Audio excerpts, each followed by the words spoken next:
शब्द सुना होगा या कम से कम एक दो बार चर्च के गीतों में इसे गाया तो होगा। ज्यादातर लोगों के लिए वास्तव में यह विचार सिर्फ एक नैतिक रूप से अच्छे व्यक्ति से संबंधित है। इसलिए परमेश्वर पवित्र है क्योंकि वह नैतिक रूप से निष्कलंक है। हाँ, यह इसका भाग है, लेकिन बाइबल में पवित्रता की परिभाषा और भी बड़ी और विस्तृत है। बाइबल वास्तव में यह वर्णन करती है कि कैसे परमेश्वर ही वह शक्ति है जिसने सारी सृष्टि की रचना की है। वही और केवल वही इतना सामर्थी है जो इस सृष्टि को सुंदरता और जीवन से भरपूर बना दे, और इसलिए यह सभी क्षमताएं परमेश्वर को अद्वितीय और अनोखा बनाती है, जो पवित्र शब्द का अर्थ है। परमेश्वर के पवित्रता के बारे में सोचने का एक आसान तरीका रूपक के रूप में सूर्य का इस्तेमाल करके है। सूरज अद्वितीय है, कम से कम हमारे सौर मंडल में तो, और वह बहुत शक्तिशाली है। यह हमारे ग्रह पर सुंदर जीवन का स्रोत है, और इसलिए आप कह सकते हैं कि सूरज पवित्र है। और वास्तव में आप इस रूपक को और भी आगे ले जा सकते हैं कि सूरज की चारों ओर का पूरा क्षेत्र पवित्र है। हाँ, क्योंकि जैसे जैसे आप सूरज के करीब आते जाते हैं वह उतना ही तीव्र होता जाता है। हाँ बिल्कुल, इसलिए वही शक्ति और अच्छाई जो इस पूरे जीवन को उत्पन्न करती है खतरनाक भी है। अगर आप सूरज के नजदीक जाएंगे तो वह आपको भस्म कर देगा, और उसी तरह परमेश्वर की पवित्रता के साथ भी यही विरोधाभास है, क्योंकि अगर आप अशुद्ध हो तो उसकी उपस्थिति आपके लिए खतरनाक है। इसलिए नहीं कि वह बुरी है, बल्कि इसलिए कि वह बहुत अच्छी है। परमेश्वर की पवित्रता के इस विरोधाभास को हम सबसे पहले मूसा और जलती हुई झाड़ी के वृत्तांत में देखते हैं। तो परमेश्वर मूसा से कहते हैं कि वह अपने जूते उतार दे क्योंकि वह पवित्र भूमि पर खड़ा है, और मूसा डर के मारे अपना चेहरा ढक लेता है, और परमेश्वर कहते हैं और नजदीक मत आ, वह तीव्र है। बिल्कुल ठीक। परमेश्वर की पवित्रता के इस तीव्रता को हम इज़राइल के मंदिर की कहानियों में और भी अधिक देख सकते हैं, जो ऐसा मुख्य स्थान था जहां परमेश्वर की पवित्र उपस्थिति वास करती थी, और मंदिर के बीच में वह स्थान था जिसे अति पवित्र स्थान कहा जाता था। यह परमेश्वर की उपस्थिति का केंद्र था।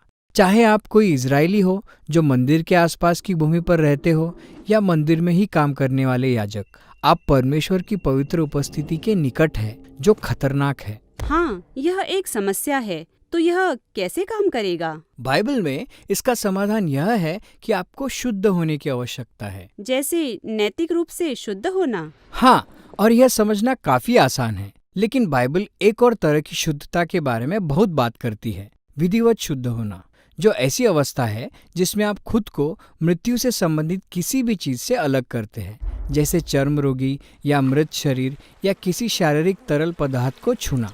ये सब आपको अशुद्ध करते हैं। जरूरी नहीं कि विधिवत रीति से अशुद्ध होना पापमय है। गलत यह है कि अपनी अशुद्ध अवस्था में परमेश्वर की उपस्थिति में जाना। यही कारण था कि परमेश्वर ने इजरायलियों को स्पष्ट निर्देश दिए कि वे जाने कि वे कब अशुद्ध है और शुद्ध होने के लिए कदम उठाए, ताकि वे फिर से मंदिर में जा सके। तो लेवी व्यवस्था की पुस्तक इसी विषय में है। हाँ, लेकिन यह विषय वहाँ समाप्त नहीं होता। यह विचार विकसित होता रहता है। इसलिए बाइबल में बाद में लेखों में हम यशायाह नामक भविष्यवक्ता की इस दिलचस्प कहानी को पाते हैं।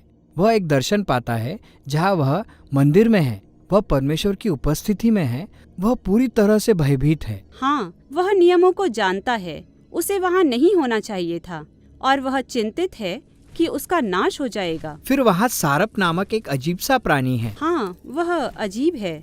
सही, तो वह गर्म कोयला लिए उड़ रहा है, और फिर वह उस कोयले को यशायाह के होठों पर लगाता है और कुछ निराली सी बात बोलता है, तेरा अधर्म दूर हो गया और तेरे पाप क्षमा हो गए हैं। तो यह जलता हुआ कोयला किसी तरह से यशायाह को शुद्ध बनाता है। हाँ, यह उल्लेखनीय है, क्योंकि आमतौर पर अगर आप किसी अशुद्ध के संपर्क में आते हैं, वह आप में अपनी अशुद्धता को हस्तांतरित कर देती है। लेकिन अब यहाँ यह नया विचार है जहाँ आपके पास यह कोयला है। यह बहुत ही पवित्र और शुद्ध वस्तु है, और वह यशायाह को छूता है और अपनी शुद्धता को उसमें हस्तांतरित कर देता है। यशायाह परमेश्वर की पवित्रता से नष्ट नहीं हुआ, वह उससे रूपांतरित हो गया। इसके बहुत निहितार्थ है। लेकिन एक और घटना है। यह एक और भविष्यवक्ता यहेजकेल के समय की है। वह एक दर्शन देखता है जहाँ वह मंदिर में खड़ा है, और वह उसमें से पानी निकलते हुए देखता है, और फिर वह पानी एक जलधारा में बदल जाता है, और फिर एक गहरी नदी में बदल जाता है जो रेगिस्तान से होकर बहती है और उसके दोनों ओर हरे भरे पेड़ हो गए हैं। और फिर वह मृत सागर में जा मिलती है और उसके पानी को मीठा करके उसमें जीवन डाल देती है। तो पहले शुद्ध होने और फिर मंदिर में जाने की बजाय यहाँ परमेश्वर की पवित्रता मंदिर में से निकलकर बहती है और चीजों को शुद्ध करके उन्हें जीवित कर देती है। इस सब का क्या मतलब है? हमें नहीं मालूम जब तक कि हम यीशु नाम के इस व्यक्ति से नहीं मिलते। वह दावा करता है कि वह इन सब दर्शन को पूरा कर रहा है, लेकिन आश्चर्यजनक तरीके से। यीशु जाता है और उन लोगों को छूता है जो अशुद्ध है, चर्म रोगी, लहू बहने से ग्रस्त स्त्री या मृत लोग।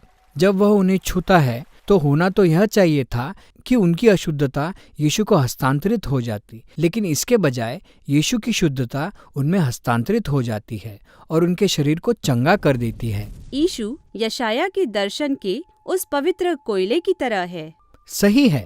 और यीशु ने दावा किया कि वह मानव देह में स्वयं परमेश्वर की पवित्रता है, और यह भी कि वह और उनके अनुयायी अब परमेश्वर का मंदिर है, ताकि उनके द्वारा परमेश्वर की पवित्र उपस्थिति संसार में जाए और जीवन, चंगाई और आशा दे।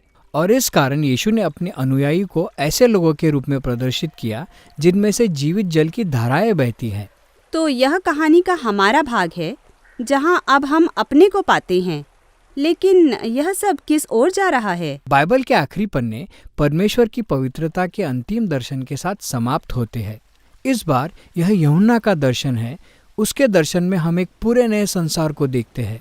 पूरा जगत परमेश्वर का मंदिर बन गया है और यह जल की नदी परमेश्वर की उपस्थिति से निकलकर बहती है और सारे सृष्टि में व्याप्त है, और वह सबकी अशुद्धताओं को दूर करती है और प्रत्येक को जीवन में वापस लाती है।